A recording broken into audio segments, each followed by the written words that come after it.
some more about my kitchen. In this clip, I'm going to talk about some more of the details that we did here.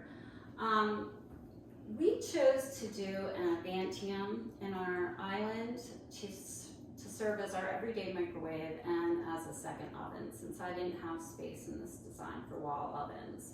And we do entertain a lot, and we do a big Thanksgiving. So it's nice to have the second oven for warming or just while I'm in the kitchen, I use it as a microwave, but I do have a supplementary microwave in my pantry. So that's worked out really well for us. I'm still learning how to use it. It's a little tricky with the speed cook and figuring out how to adjust my recipes, but I think that overall I'm really happy with that selection. These cabinets, on the majority of my kitchen, I decided I didn't really want the beaded inset. It takes up a little more of your interior space. It's also a little bit more pricey. And also, as the years have evolved, the styles have kind of simplified. So I decided to go with full overlay cabinets. As you can see, they kind of have the look of inset because there's no rail showing.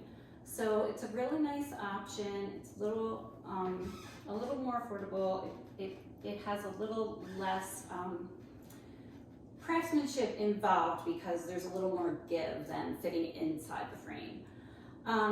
The other thing that we did on our islands was we notched the quartz. This is a quartzite material, which is a natural stone,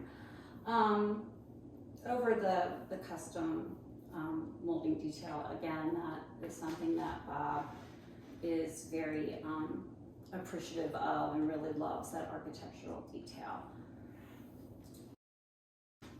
On the oven wall, you can see some of the repetitions of the patterns of the legs of the island in the hood, and a kind of just continuation of the style throughout. These cabinets on either side of my stove have glass at the top, and they are one piece, and they're full overlay cabinetry too.